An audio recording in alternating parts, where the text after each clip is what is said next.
Assalamualaikum warahmatullahi wabarakatuh. Alhamdulillah hamdan wa syukran lillah wassalatu wassalamu ala habibillah Sayyidina al-Mustafa Muhammad ibn Abdillah wa ala alihi wa sahbihi wa mawalah. Allahumma salli wa sallim wa karrim wa azim wa takarram wa tahannan ala sayyidina wa nabiyyina wa habibina wa syafi'ina wa qurrati a'yunina wa nura qulubina wa maulana Muhammadin wa ala alihi wa ashabihi wa man tabi'ahum bi ihsani ila yaumiddin. Subhanaka la ilma lana illa ma 'allamtana innaka antal alimul hakim. Allahumma inna na'udzubika min 'ilmin la yanfa' wa min qalbin la yakhsha wa min 'amalin la yurfa' wa min du'ain la yustajab lah. Rabbi shrah li sadri wa yassir li amri wa hlul 'uqdatam min lisani yafqahu qawli, amma ba'du. Bersyukur kepada Allah Subhanahu wa taala sekurang-kurangnya dengan kalimat alhamdulillahi rabbil alamin, serta bersalawat kepada baginda Rasulullah Muhammad sallallahu alaihi wasallam. Allahumma shalli wa sallim wa barik alaihi.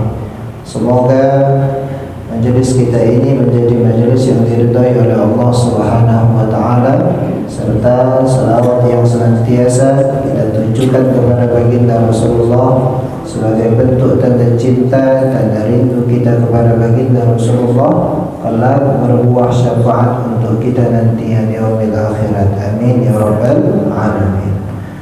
Bapak-bapak, ibu-ibu yang sama-sama mengharapkan ridha dari Allah Subhanahu wa taala, ini lama sepertinya tak mengaji di sini.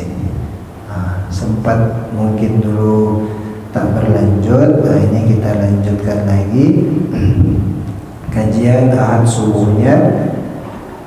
Namun kali ini kita coba sama-sama mengkaji terkait dalam pembahasan fikih di dalam ibadah kita. Terkadang kita menganggap ibadah itu yang sudah lama-lama, ya sudahlah, tak usah lagi. Bahkan hal-hal yang kecil pun kita anggap sepele, namun ternyata memberikan dampak yang luar biasa di dalam sholat kita, dalam ibadah kita umumnya, atau khususnya dalam ibadah-ibadah yang kita kerjakan, seperti diantaranya sholat ataupun puasa, begitupun juga zakat ataupun ibadah-ibadah yang wajib yang lainnya. Contoh, nanti kita akan awali dengan pembahasan fikih di dalam sholat. Terkadang yang kita anggap sepele di dalam ibadah sholat ini ternyata bisa memberikan sholat kita itu tak ternilai di sisi Allah, atau dalam arti batal sebenarnya sudah.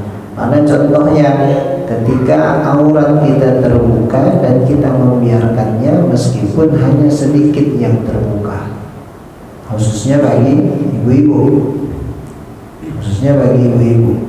Nah, ataupun bagi kita umumnya, ketika kita lagi sholat, yang sering timbul di dalam diri kita ini, imma itu sholatnya sendiri ataupun berjamaah, adalah pikiran kepada yang lain-lain. Ingat terhadap suatu barang atau berpikiran sesuatu, dan itu sedang melaksanakan sholat, sehingga timbul yang sering pada diri kita adalah, kok susah kali khusyuk di dalam sholat itu. Kenapa ketika sholat terkadang timbul pikiran-pikiran yang lain-lain? Kenapa ketika sholat itu terkadang datang pikiran-pikiran yang selalu menghantui kita? Kok bisa ini, tadi meletakkan ini di mana? Nah, itu terkadang yang sering timbul di dalam diri kita ketika kita sedang melaksanakan sholat kepada Allah Subhanahu wa taala. Maka nanti lebih banyaknya kita kaji. Namun untuk mengawali pembahasan dalam fikih kita ini, yang kita awali dengan pembahasan pada bab fikih sholat, kita ingin bertanya dulu, sebenarnya untuk mendapatkan, nah ini mungkin yang pernah bertanya, mungkin di dalam majelis-majelis ilmu yang lain, ini kita coba mengkaji satu-satu. Kenapa di dalam sholat itu sampai hari ini susah menimbulkan kekhusyukan di dalam diri kita? Baik itu sholat sendiri ataupun sholat berjamaah. Kenapa? Nah, itu yang mau kita jawab sama-sama. Apa yang menjadi penyebab? Wudhu sudah, kita berusaha untuk berjamaah, sholatnya sudah, kita berusaha memahami ayat yang kita baca pun juga sudah. Tapi ketika pertengahan jalan langsung buyar, ya kan? Ketika pertengahan jalan langsung buyar, sehingga buyarnya fokus kita di dalam sholat itu yang ditimbulkan pada diri kita ini apa akhirnya? Lupa jumlah bilangan rakaat. Kalau sendiri pernah lupa jumlah rakaat pernah atau sering? Kan itu yang sering sama diri kita. Karena sholat tuh kepikiran yang lain, akhirnya pas lagi sholat tuh bimbang. Ini rakaat ketiga atau keempat. Nah, nanti kita jawab semuanya kalau seperti itu yang terjadi. Maka kita mengambil dari pendapatnya Dr. Muhammad Alwi. Di dalam kitabnya beliau itu cara mendapatkan sholat khusyuk atau sholatul khusyuk. Yang pertama, untuk mendapatkan nilai sholat khusyuk itu yaitu adalah menghormati setiap masuknya waktu sholat. Dengan cara apa? Langsung melaksanakan sholat. Kalau mengikuti ayat Allahnya, inna salata kanat 'alal mu'minina kitaban mawquta. Sesungguhnya salat itu bagi orang-orang mukmin itu sudah ditentukan waktunya. Makanya dalam pembahasan waktu salat itu ada yang waktu afdal, ada yang waktu jawaz, ada waktu makruh sama waktu haram. Kalau waktu afdal otomatis di awal waktu. Afdalus sholat di awal waktiha. Bahkan di antara amal-amal yang paling disukai oleh Allah Subhanahu wa taala, ketika Rasulullah ditanya oleh seorang sahabat yang bernama Abdullah bin Mas'ud, kata Abdullah bin Mas'ud, "Ya Rasulullah, ayu amalin ahabbu ilallah?" Wahai Rasulullah, amal apa yang paling disukai oleh Allah Subhanahu wa taala? Maka langsung dijawab oleh Rasulullah, as-salatu ala waqtiha. Di antaranya as-salatu ala waqtiha, salat di awal waktu. Itu ternyata menjadi amal yang paling disukai oleh Allah. Nah, ini yang terkadang kita anggap sepele. Oh, udahlah, masih jam segini kok, masih jam segini masih bisa lah. Contoh misalnya, bapak-bapak pulang kerja sampai rumah jam 12, zuhur sekarang setengah 1, jam-jam 12.15 atau jam-jam 12.25, ya kan? Kalau jam setengah 1 itu masuk waktu zuhur, berarti jeda zuhurnya kalau sampai rumah itu jam 12.25, berarti berapa menit? 5, kan? 5 menit lagi enak-enak ngeremah, lagi enak-enak berselonjor, masuk azan zuhur. Kira-kira ketika masuk azan zuhur itu kita langsung sholat atau ngelanjut duduk dulu istirahat? Kira-kira gimana? Kita nyampe jam 12.25, zuhur jam setengah 1 misalnya. Kita sampai itu duduk segala macam, merebahkan badan dulu, meluruskan pinggang dulu, meluruskan kaki dulu. Nah, baru duduk kita sebentar udah azan zuhur. Pertanyaannya, ketika azan zuhur itu masuk, kita langsung sholat atau ngelanjut istirahat? Lanjut istirahat. Nah, ini yang sering. Yang sering kita kan di situ tuh. Ketika masuk waktu sholat, karena kita baru nyampe, istirahat dulu. Atau misalnya ibu-ibu masak mulai jam 10, selesai jam 12 lewat. Intinya ketika selesai masak tu meletakkan terakhir yang selesai dicuci peralatan masak tu, tahu-tahu azan zuhur, kira-kira duduk dulu istirahat atau langsung sholat zuhur? Duduk dulu istirahat atau langsung sholat zuhur? Jujur aja bu, nggak apa-apa.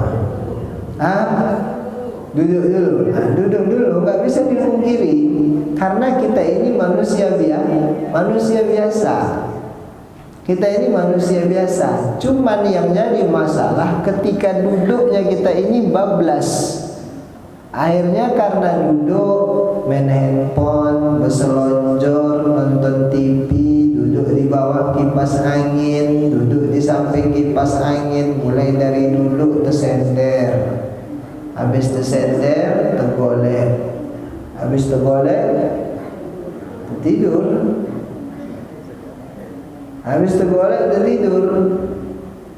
Nah, ini yang nanti bisa masuk kategori kalau dalam ayat Al-Quran itu fawailul lil musallin. Nggak apa-apa, kita meredakan badan dulu nggak masalah, tapi jangan sampai molornya terlalu jauh. Kadang-kadang nggak kita pungkiri karena sibuknya kita atau lelahnya badan kita, jam sholat yang semestinya kita kerjakan itu sudah hampir mendekati waktu sholat selanjutnya. Itu yang kadang sering terjadi. Makanya ini yang hati-hati, nanti bisa masuk dalam kategori fawailul lil musallin. Celaka orang-orang yang sholat. Kenapa? Dia anggurkan waktu sholat itu. Istirahat boleh, nggak jadi masalah. Lagi panas terik, kali boleh. Lagi panas terik itu boleh.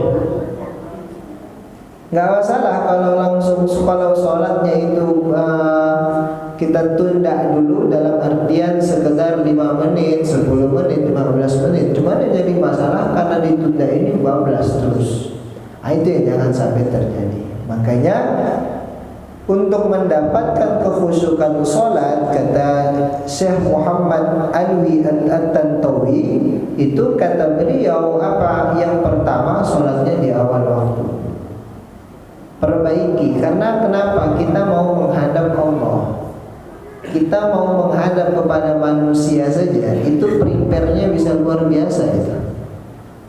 Diundang sama pejabat negara atau pejabat setempat, acara jam 10 itu bisa dandannya atau prepare-nya dari mulai jam 7, jam 8 udah mulai prepare.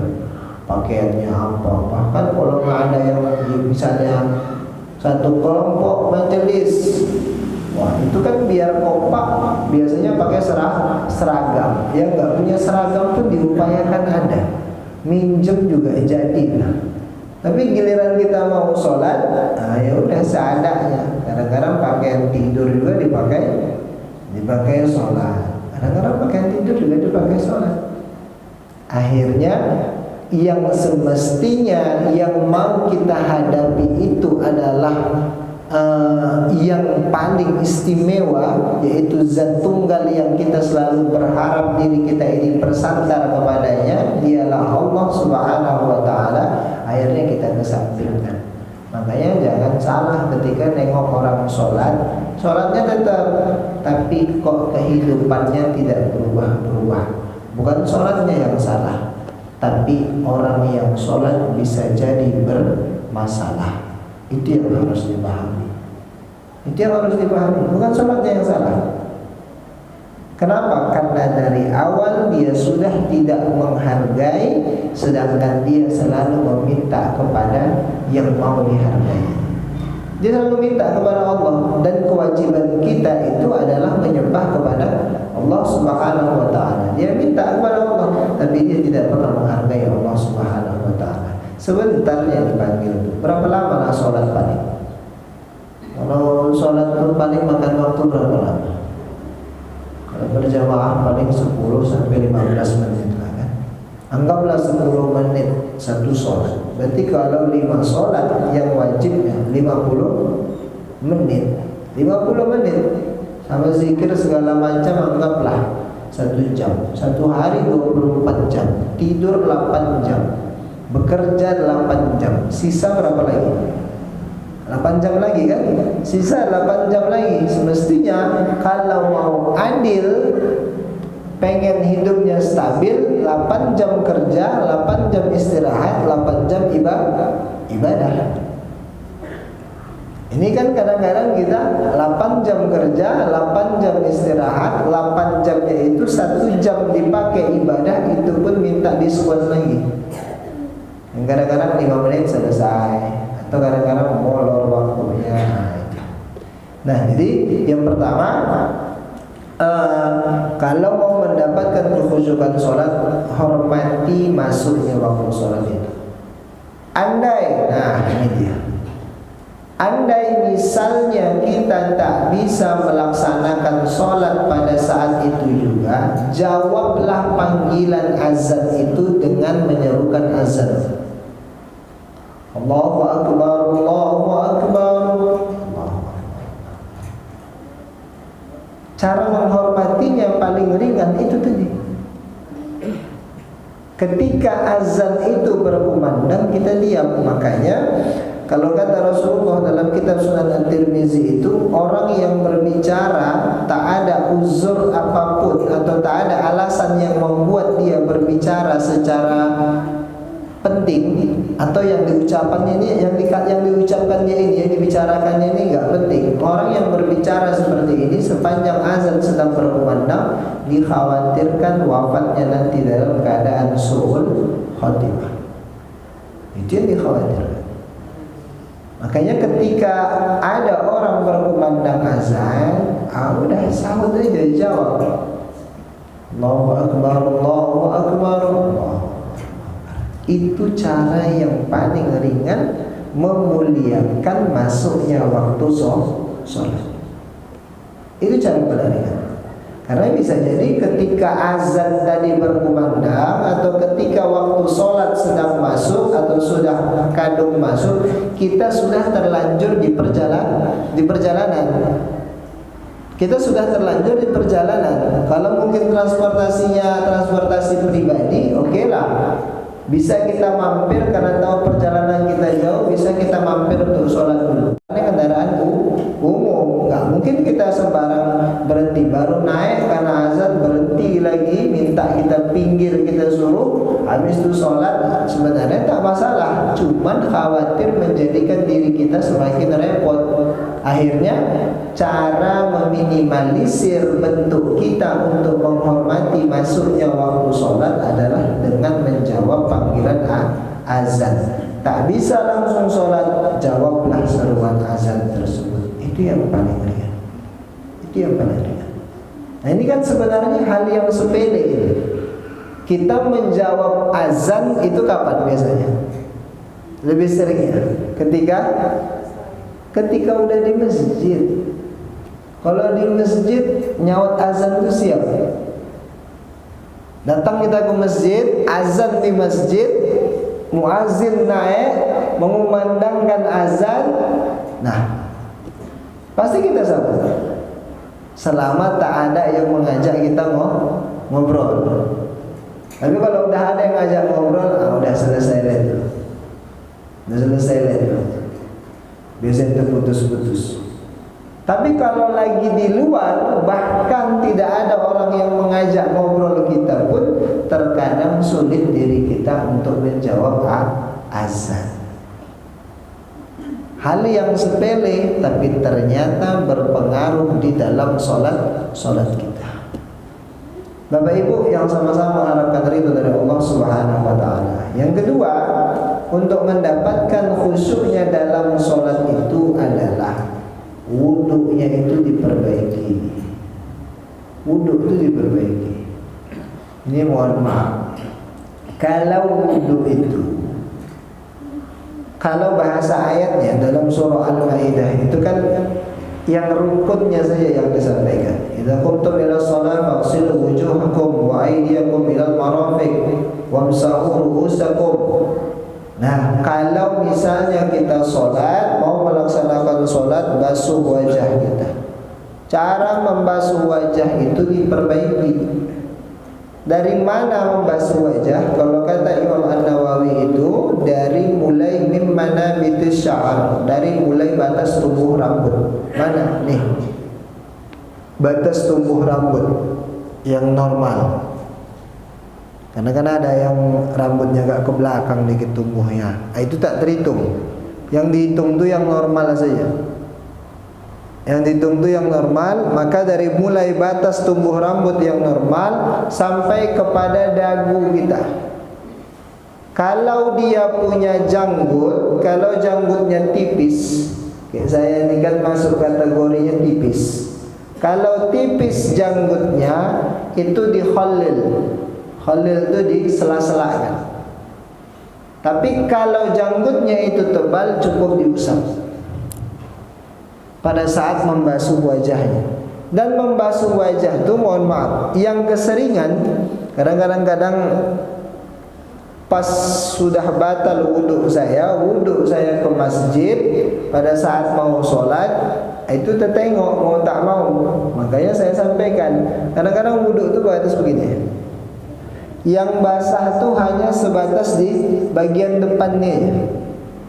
Tapi rambut ni tak basah, dari mulai batas tumbuh rambut ni tak basah, bahkan ke samping pun tak basah. Ke samping ni pun tak basah. Batas samping ini sampai anak telinga ini. Anak telinga namanya kan. Ya kan? Yang di dekat telinga ini ada yang menonjol dikit. Ini. Batas ini samping habis ini. Turunkan ke bawah. Leher tak masuk. Tengkuk tak masuk. Ditambahnya pun sampai ke tengkuk, itu tak masuk kategori sunnah. Tapi kalau mau dia basahkan juga, khawatir masih ada yang belum basah, enggak masalah. Untuk ikhtiyat bahasanya, kehati-hatian, itu diperbolehkan. Tapi leher ini bukan yang utama. Yang utama itu adalah dagu kita. Ini wajib kena. Maka batasnya itu untuk diagak-agakkan bagaimana? Sejengkalnya cuma nih. Sejengkal dari ujung kepala sampai ke ujung dagu, sejengkal dari kanan ke kiri. Karena wajah kita ini sejengkalnya cuma. Tak ada wajah kita 2 jengkal itu, tak ada. Tapi menghitungnya pakai jengkal sendiri, jangan pula jengkal anak-anak. Itu lain, otomatis bisa 2 jengkal, 3 jengkal. Jadi usahakan wudhu kita itu diperbaiki. Apalagi membasuh tangan dalam sholat, dalam berwudhu, itu sunnah sebelum kita berwudhu itu kan cuci tangan dulu 3 kali. Cuci tangan dulu itu sunnah. Itu sunnahnya dari Sayyidina Utsman bin Affan, itu sunnahnya.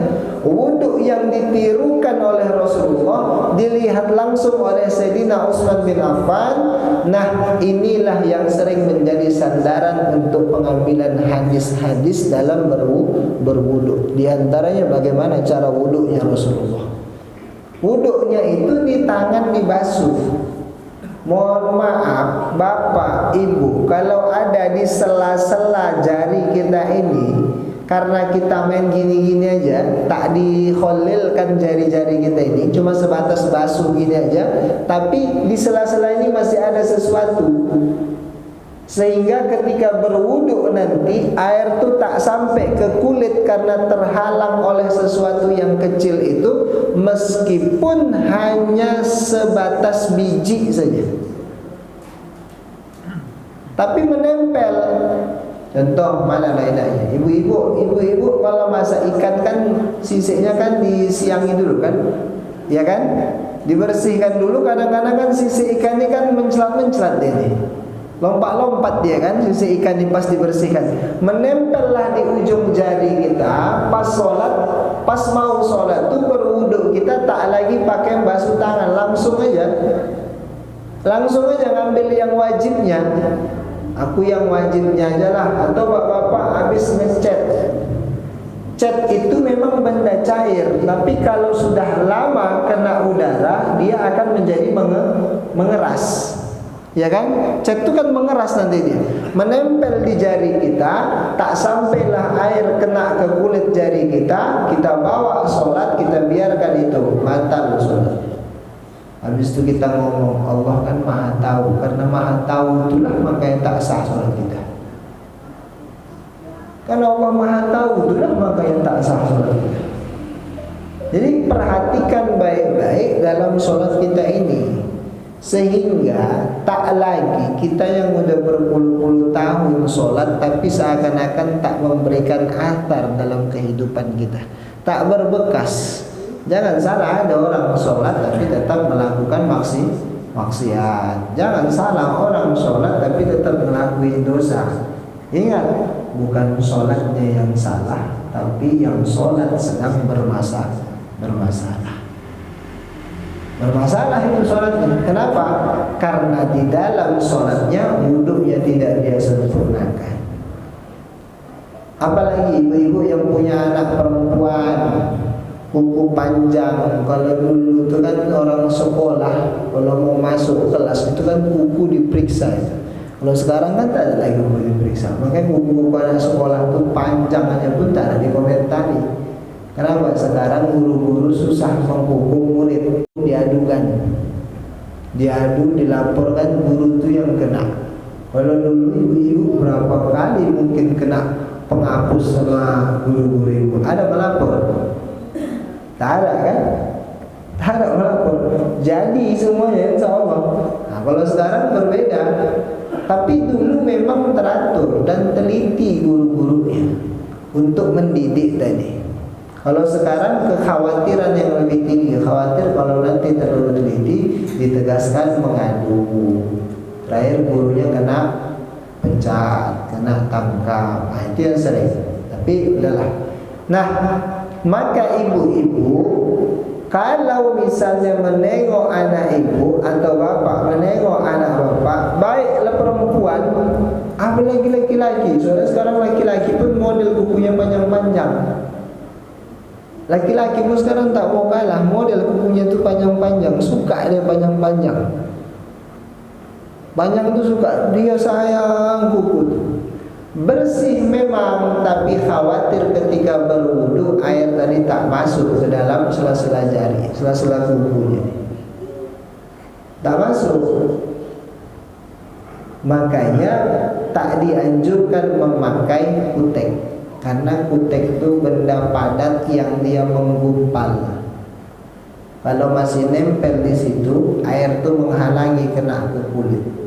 Dipakai dia berwudu, sholat dia, wudunya tak sah, sholatnya pun menjadi tak sah. Tuh, yang kedua. Di wudunya diperbaiki. Tangan, basuhnya juga begitu. Kepala, terlepas dari membasuh kepala ini ada dua versi. Pertama, sekali sapu kepala dan telinga. Yang kedua, mengikuti mazhabnya Imam Syafi'i, kepala sendiri diusap, telinga sendiri diusap. Terlepas dari itu silahkan. Tapi yang jelasnya ketika mengusap kepala ini, usaplah sebagus-bagusnya. Jangan karena sementang dibilang Ustaz katanya 3 helai pun dah cukup membasuh, mengusap kepala. Ya, jadi masalah 3 helai ini mau rupanya Bapak Ibu menghitung 3 rambut dibasuh-basuh, kan tak mungkin. Otomatis kan diusapkan saja. Toh tidak ada yang repot. Nah, untuk ibu-ibu, kalau misalnya sedang dalam kondisi safar di perjalanan, pada saat berwudu di tempat umum, yang itu harus menjadikan ibu kalau berwudu membasuh, mengusap kepalanya ini membuka jilbab. Nah, membuka jilbab. Pertanyaannya, membuka jilbab hukumnya bagi ibu-ibu di tempat umum, bagi perempuan di tempat umum haram atau boleh? Haram. Karena dilihat oleh yang bukan mahramnya atau muhrimnya. Nah, maka bagaimana? Mengusap kepala itu tak wajib semuanya, sebagiannya saja. Maka cara menanggulanginya bagaimana? Masukkan tangan tuh yang sekedar asal basah ke dalam sela-sela.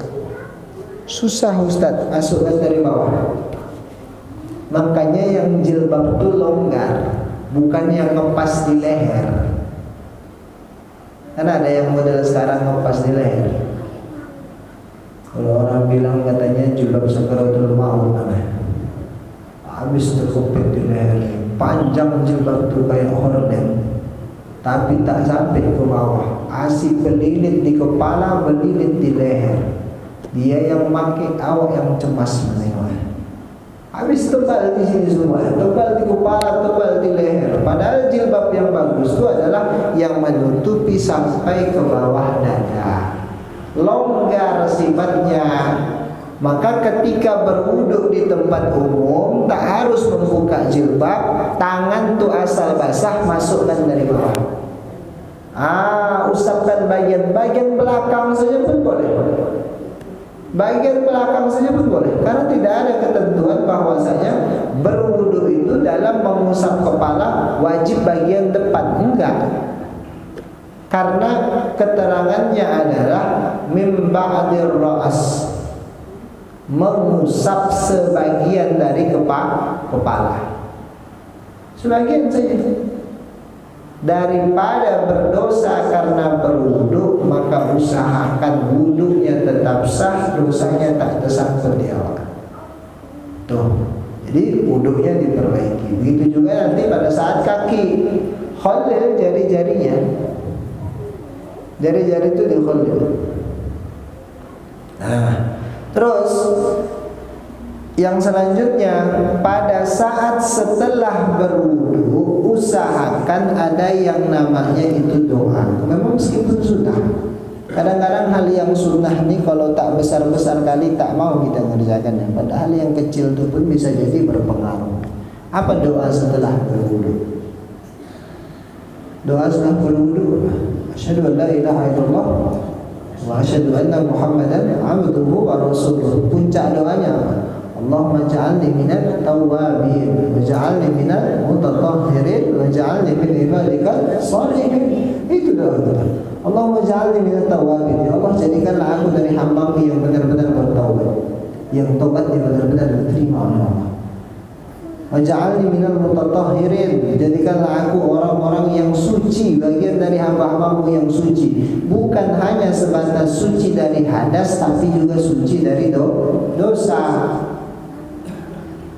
Makanya diiktibarkan orang yang berwudu itu dosanya itu berguguran sepanjang masih ada air wudu yang di anggota badannya. Makanya makruh mengelap air wudu. Habis wudu itu tak boleh dilap, makruh. Kecuali kondisi yang membuat kita mengelapnya. Apa contoh? Kedinginan. Dingin kali, tak tahan awak. Tayamum tak mungkin, air melimpah. Mana mungkin tayamum? Otomatis tetap berwudu. Setelah berwudu itu mau dilap boleh. Kenapa? Karena kalau tak dilap kedinginan, tak tahan awak, malah nanti terganggu sholatnya. Boleh, tapi kalau tak ya, tak kedinginan, tak masalah. Kadang-kadang kebiasaan kita kan gitu. Alasannya apa? Mau pakai jilbab, mau pakaian, mau ini segala macam, mau akhirnya wudunya itu dilap, makruh. Jadi habis berwudu itu dibaca, itu sunnahnya dipakai.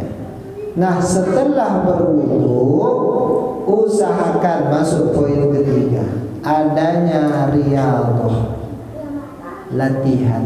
Sampai masuk ke dalam masjid, usahakan yang selalu dibuat itu adalah zikir.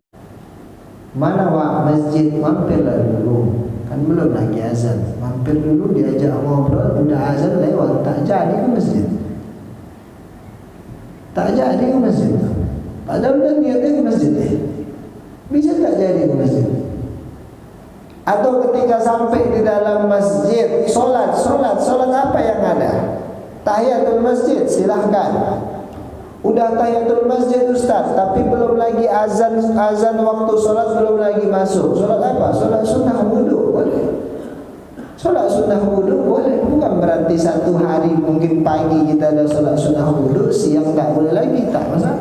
Sholat sunnah wudu itu dikerjakan setiap habis berwudu. Masuk ibu bapak ke dalam masjid, belum azan, sholat sunnah tahiyatul masjid, sholat sunnah wudu sudah, mungkin kecepatan kita masuk ke masjidnya. Sholat apa lagi? Sholat sunnah hajat. Sholat sunnah hajat bukan berarti hanya sekali dalam satu hari, enggak. Hajat kita tuh banyak. Mau berapa kali sholat sunnah hajat satu hari pun bebas. Meskipun terkadang kita lebih sering sholat sunnah hajatnya kapan? Malam kan? Sekalian tahajud. Itu pun kalau terbangun. Itu yang jadi masalah. Kadang-kadang kita ini merasa nanti malam aja lah sekalian tahajud. Iya kalau terbangun. Pas tak terbangun, tahajud tak jadi, hajat tak jadi, semua tak jadi. Semua tak jadi. Makanya kalau memang kita sempat, bisa kita kerjakan aja. Sama kayak kadang-kadang orang udah duha hari ini, aku kalau duha 8 rakaat baru aku mau. Kalau duha tuh nggak puas rasanya. Ya udah kerjakanlah 8 rakaat. Nggak sempat, malah. Emang dari awal dah gak mau gitu tuh. Sama kayak ntar lagi kan terawih ini, ya kan? Gak terawih, masjid tuh apa? Gak ngikuti sunnah, padahal dia tak tahu. Kenapa gak ngikuti sunnah? Iya, 23 rakaatnya. Aku mau yang 8, yang 8 sana jauh kali. Lah, memang ujung-ujungnya tak mau terawih. Akhirnya dicari alasan. Makanya kalau kita sudah menghidupkan riyadhah tadi ini, apapun ibadahnya, kalau berjamaah, siapapun imamnya yang jadi pilotnya dalam sholat berjamaah itu, mulut ini kecil kemungkinan untuk komentar. Dan banyak nasihat dari ulama-ulama terdahulu itu mengatakan apa? Kalau mau sholat, usahakan jangan berdiri di samping kawan dekat. Masuk ke masjid jangan duduk atau berdiri di samping kawan dekat. Kalau udah di samping kawan dekat, udah itu. Jangankan apa namanya? Jangankan mau berzikir, sholat pun belum tentu kalau dikerjakan yang sunnah itu. Kalau mau negur, tegurlah. Sekedar tegur, salam. Habis itu aku kalau dekat dia ini masalah ini, maulah bukan dari mulai azan aja sampai nanti imam takbiratul ihram pun tak selesai obrolan kami ini. Udahlah, agak berpisah. Kali ini untuk mau sholat itu karena mau sholat SKT lah sebentar. Karena mau sholat itu. Karena yang kadang-kadang gak kita pikirkan, karena dipikirkan, dibicarakan pada saat mau sholat, sebab kita berdiri duduk di samping kawan dekat, yang kita tahu kawan dekat nih hobi kali membicarakan. Akhirnya pas lagi sholat baru terpikir, Allah, iya juga kata Allah, kok bisa lah. Itu pikir semuanya. Yang sebenarnya tak ada niat kita untuk memikirkan orang lain, tapi karena itu tadi dipancing. Karena ada dipancing terus, makanya tak dianjurkan masuk ke masjid kalau mau sholat duduk atau berdiri di samping kawan dekat. Kalau udah duduk atau berdiri di samping kawan dekat, dah udah itu. Awal mulanya disapa, Assalamualaikum, sehat bang, sehat wah, sehat kak, sehat. Wah, kemana aja nggak nampak-nampak, baru pulang dari mana? Dari kampung. Baru pulang dari mana? Dari umroh. Iya, alhamdulillah ya wah, baru pulang umroh ke masjid. Iya, wah yang sana pulang haji ke masjid pun tak pernah lagi. Contoh. Udah, akhirnya jadi bahan pikiran sama kita. Oh iya ya, syukurlah gue. Padahal dia yang kemarin nyuruh aku ke masjid, malah dia pula yang tak ke masjid. Kok bisa kayak gitu? Terpikir semuanya. Gara-gara terpikir tuh syukurlah sholatnya berjamaah, enak tinggal ngikuti imam. sempat sendiri, buyar sholat tuh, buyar. Maulah kelupaan semuanya. Tahiyatnya antara udah atau belum, rokaatnya udah bimbang, ini rokaat keberapa, ketiga atau keempat, kedua atau ketiga. Itu yang sering terjadi. Makanya sholat itu sebelum dimulai, setelah mau menghormati waktunya, bisa kita di awal waktu, selanjutnya memperbaiki wudunya. Yang ketiga, riyadhah, latihan, zikir perbanyak. Supaya apa? Hati kita ini benar-benar pada saat sholat itu hanya tertuju kepada Allah, sesuai dengan kalimat doa iftitahnya. Apa doanya? Inna sholati wa nusuki wa mahyaya wa mamati lillahi rabbil alamin. Supaya tak lari-lari, karena nggak bisa dipungkiri, meskipun kita mengikuti mazhab Imam Syafi'i, mata menengok ke tempat sujud, tak selamanya mata ini bisa menengok ke tempat sujud. Kadang-kadang tertegak ke atas, terbaca di tembok-tembok. Matikan handphone ketika sholat sedang berlangsung. Dilarang sholat di dalam, tidur di dalam masjid. Pelit kali masjid ini, tidur di dalam masjid tak boleh. Sebab sholat terpikiran dulu gitu-gitu. Belum lagi yang biasa naruh handphone di kantong baju. Bagi bapak-bapak, biasa naruh kantong baju, pas mau sholat entah kenapa dia pindahkan ke kantong celana. Pas sholat, Allahu Akbar, karena tak ada handphone di sini nih. Apa yang dia pikirkan? Handphoneku mana nih? Kan gitu, handphoneku mana?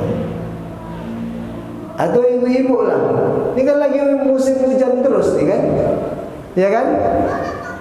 Menjemur kain, udah dijemur dari pagi, tengok mendung siang, masuk azan zuhur, bimbang mau sholat dulu atau angkat dulu ini. Khawatir udah mumpung lagi panas, awal sholat, pas sholat hujan. Pas sholat hujan, upaya betul, sholat aja lah dulu. Sholat, Allahu Akbar. Apa dalam pikiran ibu yang sholat? Kan betul hujan. Jong lah nih. Udah berapa hari kain tak kering, mumpung panas awal jemur, sholat zuhur. Akhirnya yang salah siapa? Ustaz yang disalahkan. Memang Ustaz itu juga yang salah. Tak dibilangnya awal waktu. Masih boleh diulur-ulur, kan bisa angkat jemuran dulu. Itu Ustaz yang jadi masalah, juga tak salah Ustaz itu. Nah, makanya usahakan ada riyadhah. Nah, terus yang keempat apa? Sholat itu dibaca. Sholat itu dibaca. Bismillahirrahmanirrahim. Alhamdulillahirabbil alamin. Arrahmanirrahim. Maliki yaumiddin. Iyyaka na'budu wa iyyaka nasta'in. Ihdinas siratal mustaqim. Siratal ladzina an'amta 'alaihim ghairil maghdubi 'alaihim waladdallin. Amin. Kalau berjamaah, meskipun berjamaah, karena kita mengaku bahwasanya ini yang mengaku katanya mengikuti mazhabnya Imam Syafi'i, kalau berjamaah itu Al-Fatihah tetap dibaca masing-masing. Kapan makmum baca Al-Fatihah? Setelah imam baca Al-Fatihah, amin. Amin. Imam Al-Fatihah, makmum nyimak. Ghairil maghdubi 'alaihim waladdallin. Amin. Kan amin nih. Selesai amin itu kan ada jeda sebelum masuk ke ayat. Nah, maka disitulah makmum membaca Al-Fatihah. Kadang imamnya tak pakai jeda Ustaz, langsung tancap ke surah. Mau imam tu berjeda atau tak berjeda, intinya posisi makmum membaca Al-Fatihah setelah imam selesai baca Al-Fatihah. Imam baca Al-Fatihah, makmum beriman. Imam baca Al-Fatihah, makmum menyimak. Makmum baca Al-Fatihah setelah imam membaca Al-Fatihah. Kalau sudah masuk dalam bacaan surah si imam, kita masih Al-Fatihah, lanjutkan. Setelah Al-Fatihah itu baru kita diam menyimak bacaan si imam. Nah, pendapat yang masyhur, fa idza quri'a 'alaihimul Qur'an fastami'u lahu wa'ansitu. Kalau misalnya dibacakan kepadamu itu Al-Qur'an, diam, simak, la'allakum turhamun, agar kamu mendapatkan rahmatnya. Yang jadi masalah, imam membaca surah kita surah pasaran. Inna a'tainakal kautsar, ini kan surah langganan. Qul huwallahu ahad. Apa lagi? Surah apa lagi?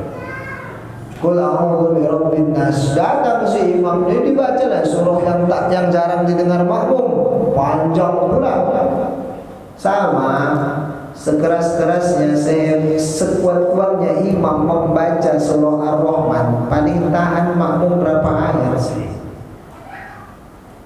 Yang paling sering diingat kalimatnya apa? Itu aja ditunggu kan? Abi ayyi ala'i rabbikuma tukadziban. Kalau masih awal-awal ya lah. Ar-Rahman 'allamal Qur'an khalaqal insana 'allamahul bayan. 10 ayat apa dalam hati? Enak imamnya. 15 ayat merdu. Masuk 20 mata berubah imam. Makanya meskipun yang paling masyhur, begitu juga pendapat Imam An-Nawawi di dalam kitabnya beliau At-Tibyan Al-Adabu fi Hamlatil Quran. Kalau ada orang baca Al-Quran, simak. Tapi pendapat Syekh Abu Bakar Syatah di dalam kitabnya beliau I'anatul Talibin itu dijelaskan mubah. Hanya sampai mubah, boleh makmum membaca surah meskipun imam sedang membaca surah. Tujuannya apa? Agar pikiran tak lari-lari. Kalau imam tuh membaca surah yang kita hafal, enak awak nyimaknya. Yang jadi masalah, imam baca surah awak tak hafal. Ya Ar-Rahman, surah yang lain masuk surah Maryam, kafa ya ain sad, yang belakang makmum tak paham. Akhirnya karena menyimak tadi itu tak bisa, kita ini manusia biasa, udah tak paham kita apa ayat, isi ayatnya, tak hafal kita ayatnya. Akhirnya mulailah pikiran terawang-terawang, mata pun mulailah rekreasi, menengok isyarat orang, tegak ke atas, tengok kanan kiri, ada yang lain dikit, kok pakaian wajah kayak gitu. Atau di depannya, kadang-kadang ada orang sholat nih ngajak ribut. Tahu bapak, kalau orang sholat ngajak ribut, dia sholat datang ke masjid, belakang bajunya dibacaan semua. Itu kan sholat ngajak ribut namanya. Penuh alumni SMA Negeri 1 Medan, datang yang belakang isi boleh membaca aja. Tamatan 2 ayat 90, 1 Wa Tarno Wa Suparman. Suparman kan itu yang timbul ini. Makanya ijtihad dari Syekh Abu Bakar Syatah, boleh membaca surah meskipun imam sedang membaca surah, tapi bukan itu yang paling utama dianjurkan. Yang dianjurkan yang utama adalah ketika imam baca surah, kita lebih utama menyimak dan mendengar. Tapi andai khawatir maka boleh membaca. Tuh ya. Terus yang terakhir, udah keluar kue soalnya, tidak kulit. Nah, yang terakhir, sholat itu dipahami. Saya nggak nyuruh mengartikan, tapi dipahami. Coba kadang-kadang kita lucu, sholat berpuluh-puluh tahun, surahnya Al-Ikhlas, hilang barang tak ikhlas deh. Hilang barang tak ikhlasnya.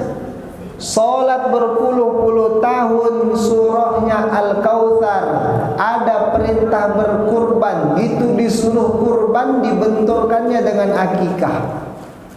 Dari dulu sampai sekarang pertanyaan orang menjelang Idul Adha apa? Disuruh kurban.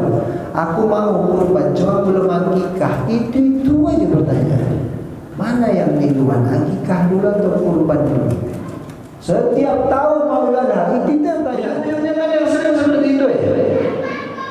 Jadi sholat kita tak pernah disuruh Allah untuk membaca satu surah khusus. Ini kadang-kadang kasihan ketika dibilang sholat duha, rakaat pertama asyams, rakaat kedua ad-duha. Wah, yang udah tua tuh tertuduh. Kenapa? Alah, sia-sia duha sholat. Kenapa?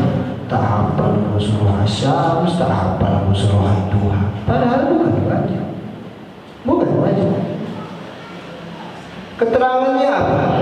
Rakaat pertama sholat duha yang dibaca asyams ad-duha. Tak bisa asyams ad-duha ad-dir. Tak bisa ad-dir ad-duha ad-dir al-zalzalah atau al-zilzalah.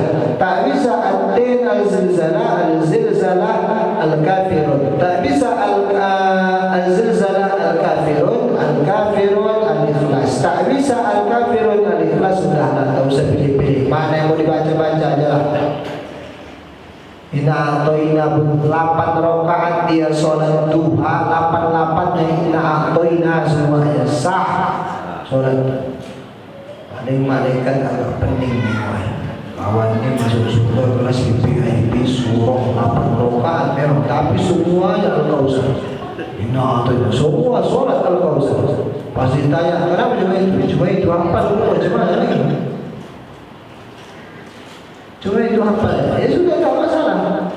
Makanya perintah hadisnya apa? Faqra'u ma tayassara minal Qur'an. Baca yang kamu anggap mudah dari dalam Al-Quran. Apa yang Bapak Ibu anggap mudah?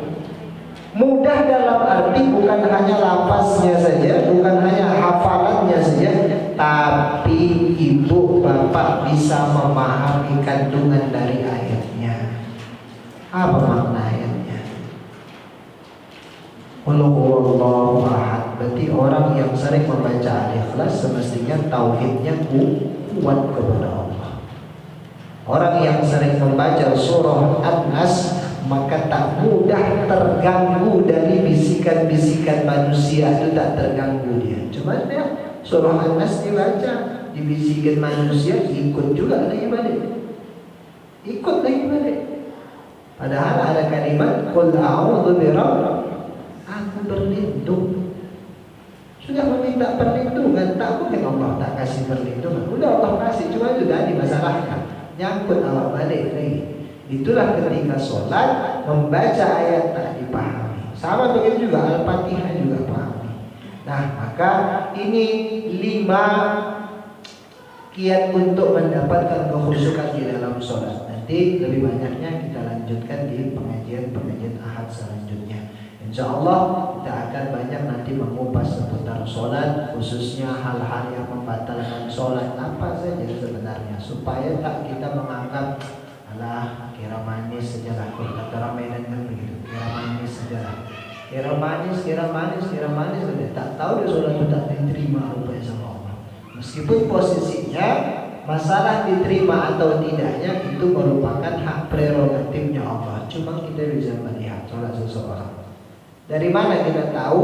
Ketika sholat itu bisa membekas dalam kehidupannya, memberikan pengaruh kehidupannya lebih baik. Ketika lebih buruk, berarti bisa dinilai dalam sholatnya kira-kira bagus atau tidak. Karena baik atau buruknya seseorang itu dilihat dari sholatnya. Itu saja, kurang lebihnya mohon maaf. Silahkan Bapak Ibu kalau ada yang mau ditanyakan. Nabi Mustafa Muhammad sallallahu alaihi wasallam. Al-Fatihah. A'udzu billahi minasyaitonir rajim. Bismillahirrahmanirrahim. Alhamdulillahirrahmanirrahim. Maliki yaumiddin. Iyyaka na'budu wa